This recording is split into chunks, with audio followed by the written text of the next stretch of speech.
Good morning students. देखिएगा, कल CBSE ने जो रिवाइज सिलेबस है उसको अपडेट किया है, ठीक है।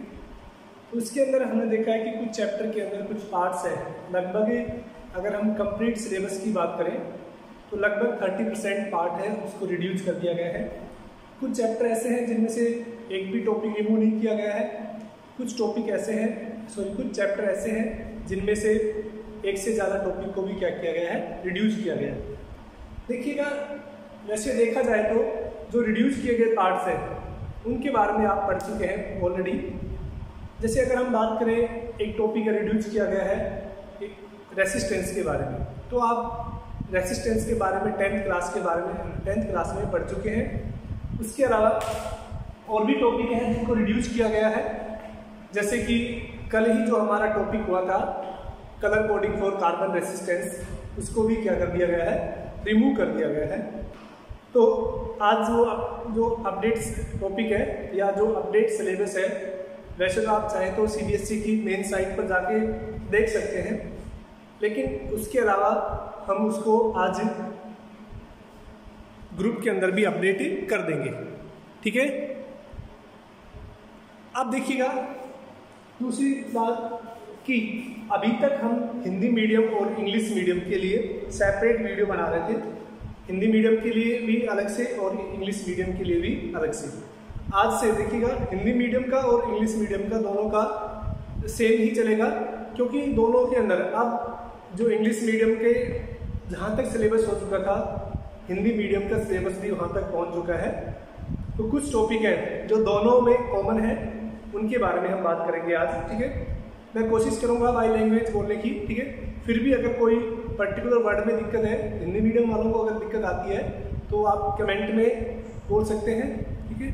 वैसे कोई दिक्कत नहीं आएगी कि अब देखिएगा, इसका मेन रीज़न क्या है कि जब हम एक ही टॉपिक के लिए हिंदी मीडियम से बनाते हैं और दूसरी टॉपिक को इंग्लिश मीडियम से बनाते हैं, तो एक तो टाइम ज़्यादा कंज्यूम हो रहा है, यानी जो भी वीडियो हम 20 से 25 मिनट के लिए बना सकते हैं, उसको हम 15 या 20 मिनट के लिए ही रोक देते हैं। तो इससे क्या होगा कि जो कोर्स है वो स्लो चल रहा है, तो इससे हम थोड़ा सा कोर्स को फास्ट करने के लिए कुछ टॉपिक है उनको साथ पढ़ाएंगे। ऐसा नहीं है कि जब स्कूल ओपन होंगे उनको सेपरेट कर दिया जाएगा, ठीक है।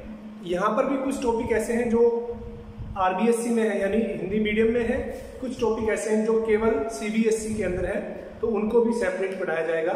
तो देखिएगा, आज का जो टॉपिक है बच्चों काफी इंपॉर्टेंट है, एग्जाम से रिलेटेड है, किरचॉफ लॉ।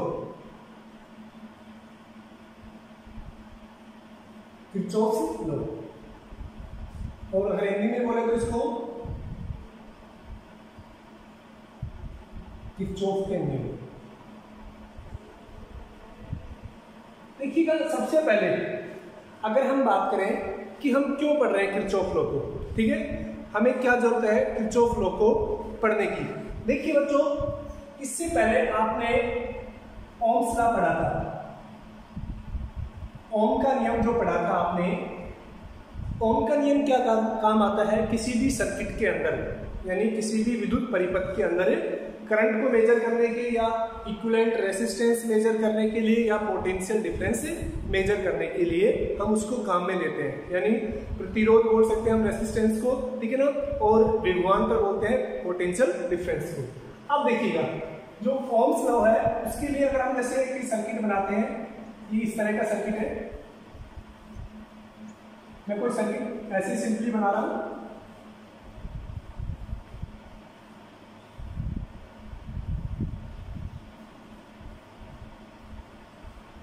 ये एक सर्किट है, ठीक है ना। यहाँ पर अलग अलग रेसिस्टेंस है, मान लीजिए ये रेसिस्टेंस R1 है, ये रेसिस्टेंस R2 है, ये रेसिस्टेंस R3 है, ये रेसिस्टेंस R4 है, और ये रेसिस्टेंस R5 है, ठीक है। और ये क्या है, पोटेंशियल सोर्स, यानी एक बैटरी है। तो इस सर्किट को जब हम सोल्व करते हैं तो हम इसको ओम्स लॉ से बिल्कुल इजीली सोल्व कर सकते हैं। लेकिन अगर मैं इस सर्किट को कुछ मॉडिफाई करता हूं, अगर मैं इस सर्किट के अंदर एक से ज्यादा बैटरी लगा लेता हूं, इस तरह से मैंने एक से ज्यादा बैटरी लगा दी, अगर मैं चाहूं तो और भी बैटरी लगा सकता हूं यहां पर, अब देखिएगा, आपके लिए इस सर्किट को ओम्स लॉ से सोल्व करना बड़ा डिफिकल्ट हो जाएगा, ठीक है ना, यानी हम इस सर्किट को ओम्स लॉ से सोल्व नहीं कर सकते।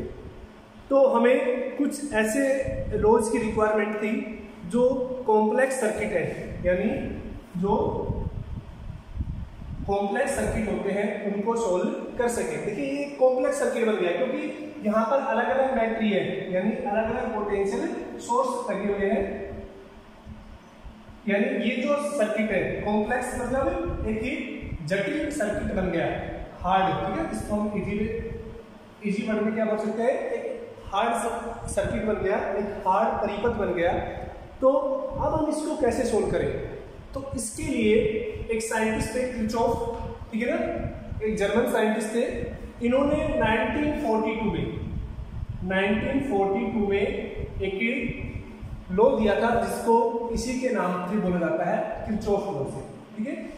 तो समझ गए, सबसे पहला क्वेश्चन कि किरचॉफ लॉ को हमें क्यों पढ़ रहे हैं कि जो कॉम्प्लेक्स सर्किट है जिनको हम ओम्स लॉ से सोल्व नहीं कर सकते, उनको सोल्व करने के लिए हम किसका यूज करते हैं, किरचॉफ के नियम का, ठीक है। अब देखिएगा किरचॉफ के नियम, किरचॉफ ने 1942, देखो ये कहाँ के थे, एक जर्मन साइंटिस्ट थे, ठीक है ना, ध्यान रखना, जर्मन फिजिसिस्ट बोल सकते हैं, जर्मन फिजिसिस्ट मतलब एक जर्मन वैज्ञानिक मान सकते हैं उसको, जर्मनी के लिए। तो उन्होंने क्या किया कि 1942 में दो लॉ दिए थे, ठीक है, दो रूल थे, एक तो जिसको हम किरचॉफ करंट लॉ पढ़ते हैं और एक को हम किरचॉफ वोल्टेज लॉ पढ़ते हैं, उसके बारे में हम बात करेंगे।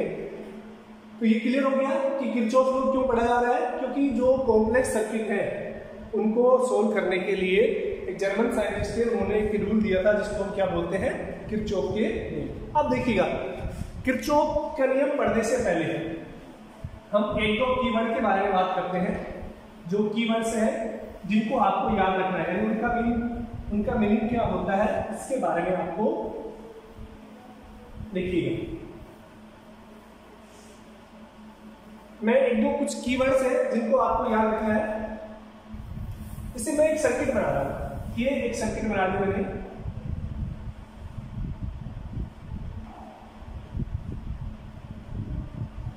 तो मैं इजी सर्किट लेता हूं।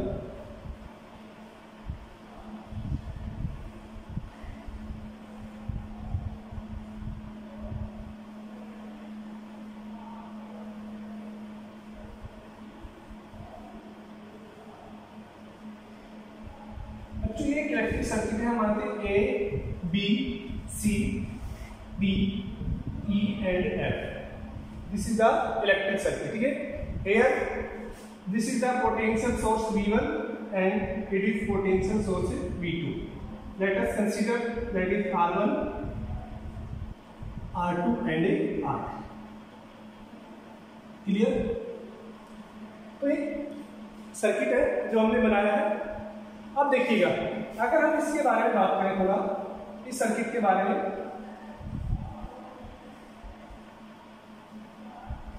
तो मैं एक दो कीवर्ड्स लिख रहा हूं जिनके बारे में आपको याद रखना है कि कीवर्ड्स क्या होता है। अब देखिए इस V1 को हम E1 भी लिख सकते हैं या E2, EMF सोर्स है दोनों, ठीक है ना। अब देखिएगा सबसे पहले हम कीवर्ड्स के बारे में पढ़ते हैं कि व्हाट इज नेटवर्क। नेटवर्क क्या होता है, ठीक है। नेटवर्क क्या होता है बच्चों कि एक इलेक्ट्रिक सर्किट है, ठीक है ना, इसको ही हम क्या बोलेंगे, इलेक्ट्रिक सर्किट भी बोल सकते हैं।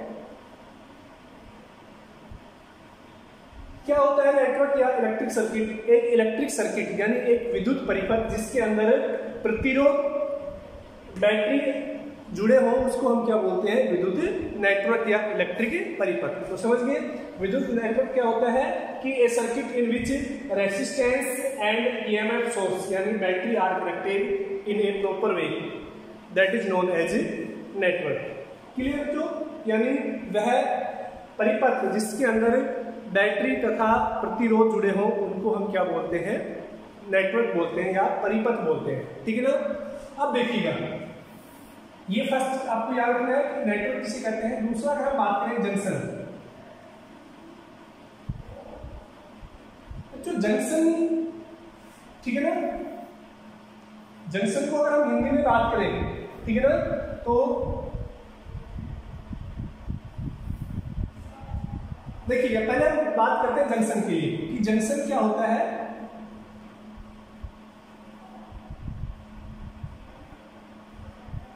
जैसे आपने रेलवे में देखा होगा कि जैसे अगर हम बात करें खैरपुर की और अगर हम बात करें अलवर की, तो आपने देखा होगा कि खैरतर है वो रेलवे स्टेशन है। क्या है? रेलवे स्टेशन है। लेकिन जो अलवर है वो जंक्शन कहलाता है, अलवर जंक्शन। क्या फर्क होता है?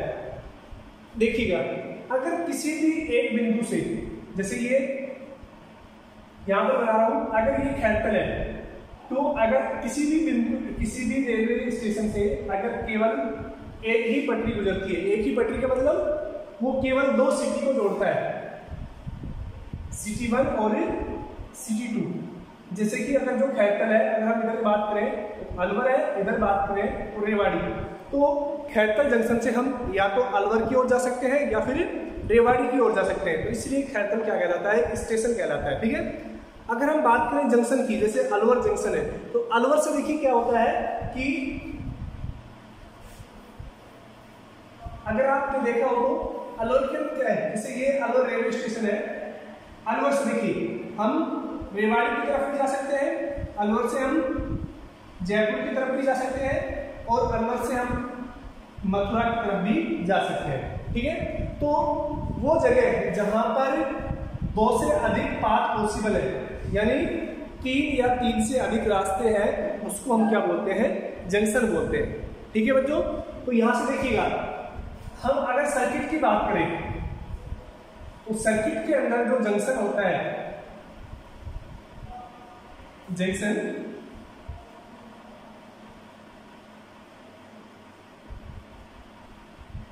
तो जंक्शन वो पॉइंट होता है जहां पर 2 से अधिक इलेक्ट्रिक कंडक्टर, इलेक्ट्रिक सर्किट से, यानी वह पॉइंट जहां से 2 से अधिक पाथ पॉसिबल है। जैसे ये पॉइंट बी है, यहां से आप करंट इधर भी जा सकता है, यहां से करंट इधर भी जा सकता है और यहां से करंट इधर भी जा सकता है। तो बी क्या कहलाएगा? एक जंक्शन कहलाएगा। तो जंक्शन के लिए किसी भी जंक्शन से मिनिमम करंट के कितने पाथ होने चाहिए? 3 पाथ होने चाहिए। ठीक है ना, अगर कोई भी पॉइंट या कोई सर्किट के अंदर कोई भी पॉइंट है जहां से हम मिनिमम 3 डायरेक्शन में करंट को ट्रेवल करा सकते हैं, उसको हम क्या बोलते हैं? जंक्शन। तो यहाँ पर देखिएगा, ये बी क्या कहलाएगा कि जंक्शन है, क्योंकि यहाँ पर इस डायरेक्शन में भी, इस डायरेक्शन में भी और इस डायरेक्शन में, तीनों डायरेक्शन में करंट जा सकता है। ठीक है, 3 भी हो सकते हैं, 4 भी हो सकते हैं, यानी मिनिमम 3 होने चाहिए। क्लियर बच्चों? अब देखिएगा, अगर हम बात करें ई की, एक ई के लिए भी क्या हो गया, इधर भी हम करंट को फ्लो करा सकते हैं, इधर भी करंट को फ्लो करा सकते हैं और इधर भी करंट को फ्लो करा सकते हैं। तो यहां पर क्या हो गया? ई भी क्या हो गया? एक जंक्शन हो गया। ठीक है ना, तो इस सर्किट में आपसे पूछा जाता है कि जंक्शन क्या है, तो पहले तो ये बताइए कि जंक्शन कौन कौन से हैं? जो बी और ई है, ये दोनों पॉइंट क्या है? जंक्शन है।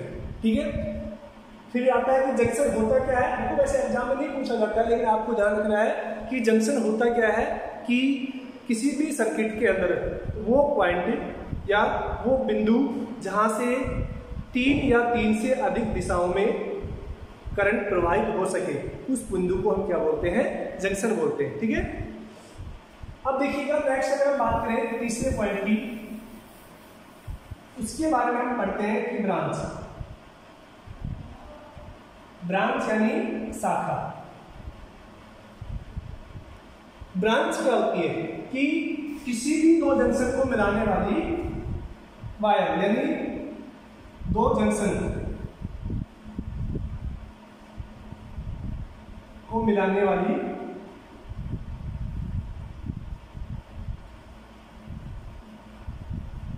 Conductor wire.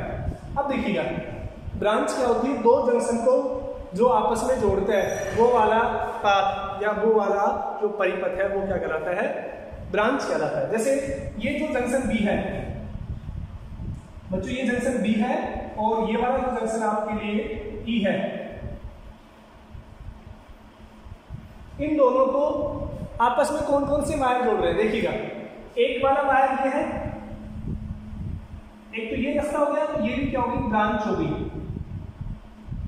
हम इसको ब्रांच फर्स्ट बोल देते हैं, ठीक है। तो जो दो जंक्शन को जोड़ने वाली जो कंडक्टर वायर होता है उसको हम क्या बोलते हैं, ब्रांच बोलते हैं, ठीक है। हम ये भी पाथ ले सकते हैं, ये भी क्या होगी, ब्रांच है,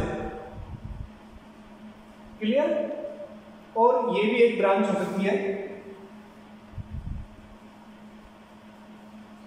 तो देखिएगा यहां पर किन्हीं भी दो जंक्शन को जोड़ने के लिए एक, दो या दो से अधिक भी ब्रांच हो सकती है। तो बच्चों समझ में आया ब्रांच क्या होता है, कि ब्रांच वह पथ होता है या वह लाइन या वह कंडक्टर वायर होता है जो किसी भी दो जंक्शन को आपस में जोड़ता है, ठीक है ना। The path that connected to junction known as the branch, clear. अब देखिएगा नेक्स्ट हम बात करते हैं लूप के बारे में।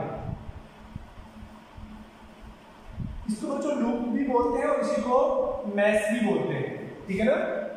और हिंदी में भी इसको लूप ही बोलते हैं। लूप क्या होता है कि जो close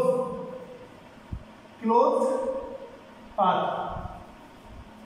known as a loop, close path होता है वो क्या कहलाता है, लूप कहलाता है। अब देखिएगा अगर हम यहां बी से चलते हैं, बी से चले हम इस डायरेक्शन में सी होते हुए डी, ई और वापस बी पर आ गए, तो हमारे पास ये एक क्या बन गया, एक लूप बन गया, क्लियर। तो लूप क्या होता है कि एक close path of circuit known as a loop. अगर हम यहां पर देखें बी, ई, एफ, ए और बी, वापस से अगर हम यहां से चल के यहां से वापस इसी पॉइंट पर आ जाते हैं तो ये क्या कहलाता है हमारे पास, लूप। यानी ये लूप फर्स्ट हो गया, ये लूप क्या हो गया, सेकंड हो गया, क्लियर बच्चों। तो ये कुछ कीवर्ड्स हैं, ठीक है ना, जिनको आपको याद रखने हैं। एक बार वापस से बता देता हूं मैं कि नेटवर्क क्या होता है, परिपथ क्या होता है, कि विद्युत सर्किट के अंदर, ठीक है, इलेक्ट्रिक सर्किट का वो इलेक्ट्रिक सर्किट जिसके अंदर रेसिस्टेंस और बैटरी जुड़े हुए हैं उसको हम क्या बोलते हैं, इलेक्ट्रिक नेटवर्क यानी विद्युत परिपथ, क्लियर।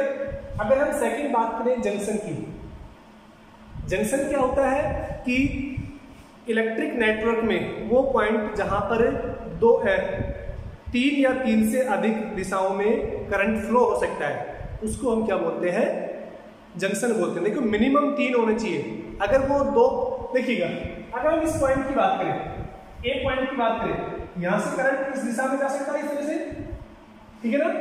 तो इसका मीन्स क्या होगा कि ये क्या कहलाएगा, ये जंक्शन नहीं कहलाएगा, ठीक है ना। मिनिमम उस पॉइंट से तीन डायरेक्शन में करंट जा सकता है, ठीक है ना, उसको हम क्या बोलते हैं। अब वो तीन डायरेक्शन में करंट हम आ भी सकता है और जा भी सकता है, तीनों कंसीडर करेंगे, ठीक है ना।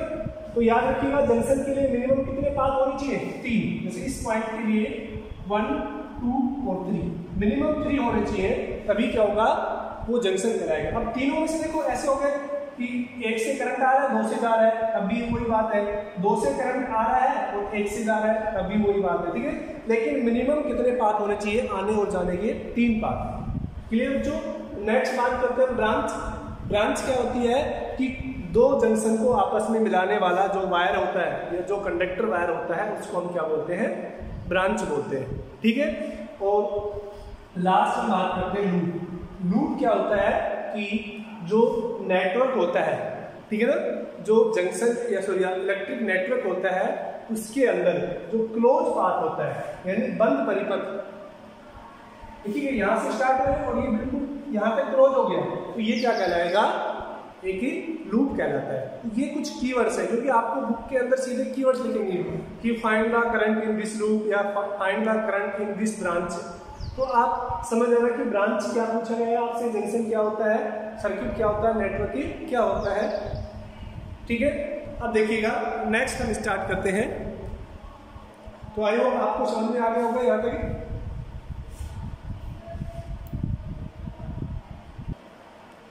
तो देखिएगा किरचॉफ का फर्स्ट रूल, ठीक है ना, और इस रूल को हम क्या बोलते हैं, current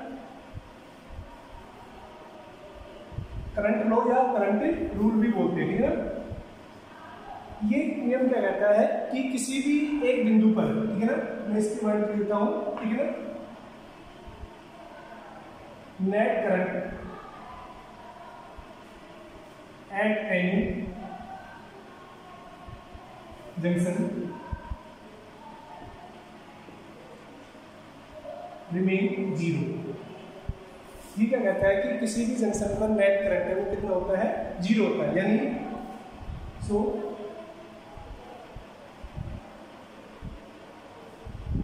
current towards junction equal to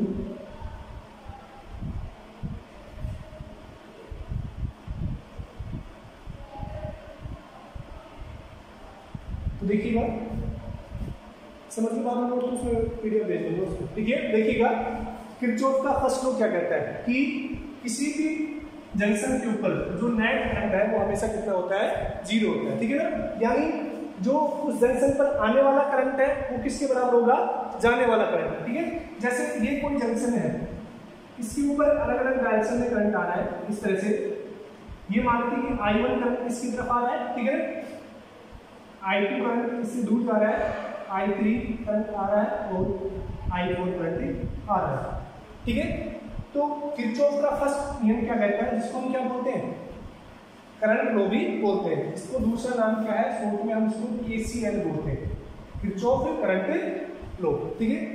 Kirchhoff current law क्या कहता है, किरचॉफ का फर्स्ट रूल क्या कहता है कि किसी भी जंक्शन पर, ठीक है ना, जो आने वाला करंट है वो किसके बराबर होगा, जाने वाले करंट के। यानी अगर हम इसको वर्ड में लिखें तो I1 plus I3 plus I4, ये आने वाले करंट है टुवर्ड्स जंक्शन, ये किसके बराबर होगा, जाने वाले करंट के, I2 के बराबर, ठीक है। यानी जो नेट करंट है वो कितना होगा, हमेशा जीरो होता है, ठीक है।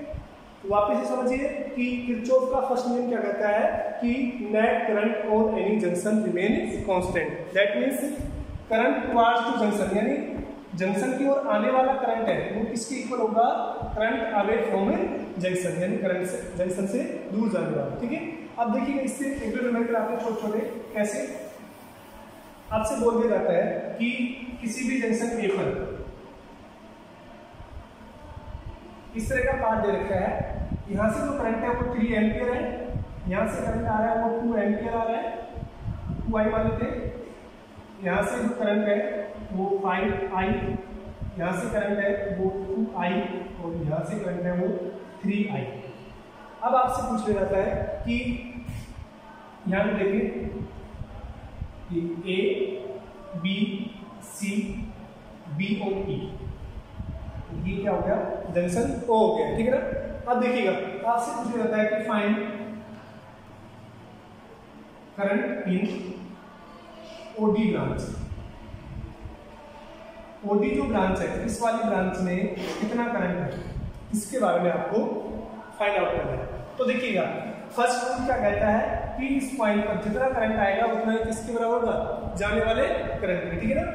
अब देखिएगा हमने डायरेक्शन में दी, चलो अब देखिएगा पहले हम बात करते हैं इस पर आने वाले करंट को कौन से, 3i plus 2i plus 3i, ये किसके बराबर होगा, जाने वाले करंट, यानी 5i और इससे हमें पता नहीं है OD के लिए, ठीक है ना।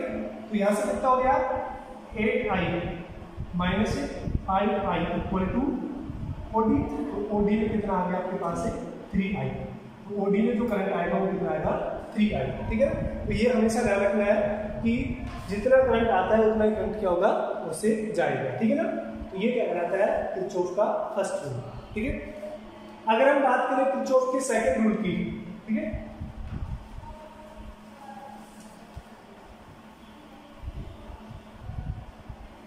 देखिएगा किरचॉफ का फर्स्ट रूल है, उसके अंदर जो करंट है किसी भी पॉइंट यानी किसी भी जंक्शन का जो नेट करंट है वो हमेशा कितना होता है, जीरो। नेट करंट कितना होता है, जीरो। सो जो फर्स्ट लॉ है वो किसको फॉलो करता है, कंजर्वेशन ऑफ द चार्ज। ये कई बार एग्जाम में पूछा गया है कि जो किरचॉफ का फर्स्ट रूल है वो किस कंजर्वेशन लॉ को फॉलो करता है, कंजर्वेशन ऑफ चार्ज लॉ को फॉलो करता है, क्योंकि चार्ज का मतलब करंट है, तो करंट आने वाला करंट और जाने वाला करंट दोनों क्या है, बराबर है। इसका मीन्स क्या हो गया, ये किसको फॉलो कर रहा है, कंजर्वेशन ऑफ चार्ज को। ठीक है, अगर हम बात करें सेकंड रूल की, ठीक है ना, किरचॉफ का सेकंड रूल, ठीक है, सेकंड रूल ऑफ किरचॉफ। अब देखिएगा सेकंड लॉ को बच्चों हम केवीएल के नाम से भी बोलते हैं, केवीएल यानी किरचॉफ वोल्टेज लॉ। मैं लिख देता हूं इसको, इसका दूसरा नाम क्या है, किरचॉफ वोल्टेज लॉ, और इसी को हम बोलते हैं लूप लॉ भी बोलते हैं या मैश लॉ भी बोलते हैं, ये इसी के नाम है। ठीक है ना, बस सेकंड ये किरचॉफ वोल्टेज लॉ, ये ज्यादा फेमस है, एग्जाम में किसी के नाम से मिलता है, या किरचॉफ सेकंड लॉ या किरचॉफ वोल्टेज लॉ या लूप लॉ या मैश लॉ, ये इसी एक ही नाम है। अब देखिएगा सेकंड लॉ क्या कहता है, किरचॉफ का जो सेकंड लॉ है कि according to this law net potential difference at any net potential difference in any loop always 0। ठीक है ना, कि क्या कहता है कि जो नेट पोटेंशियल डिफरेंस है, ठीक है ना, वो कितना होता है किसी भी लूप के अंदर 0। यानी हम इसको क्या बोल सकते हैं कि दूसरा, अगर हम दूसरे वर्ड में लिखें, sum of potential difference in a loop always be 0। यानी किसी भी लूप के अंदर जो नेट पोटेंशियल डिफरेंस होता है वो कितना होता है, 0 होता है। यानी हम इसको कह सकते हैं डेल्टा वी, वो कितना होगा, 0। ठीक है, अब देखिएगा डेल्टा वी किसके बराबर होता है, आई आर के। ठीक है, यानी आई आर किसके बराबर हो जाएगा, डेल्टा वी के।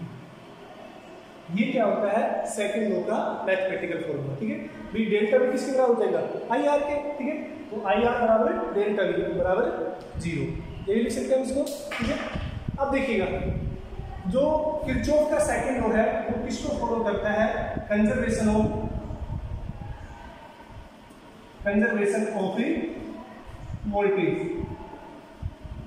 वोल्टेज ही बोल सकते हैं या पोटेंशियल डिफरेंस। ठीक है, फर्स्ट लॉ किसको फॉलो करता है, कंजर्वेशन ऑफ चार्ज, और सेकंड लॉ किसको है, कंजर्वेशन ऑफ वोल्टेज। ठीक है, अब देखिएगा एक दो चीज और याद रखनी है आपको कि जैसे ही हम फर्स्ट लॉ में पढ़ते हैं कि जो करंट है अगर वो जंक्शन की तरफ आ रहा है, current towards junction,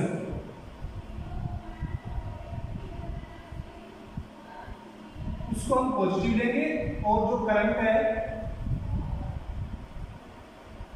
away from junction उसको हम कैसे लेंगे, नेगेटिव लेंगे। ठीक है, ये ध्यान रखना है आपको। ठीक है ना, ऐसे ही देखिएगा नेक्स्ट क्या है कि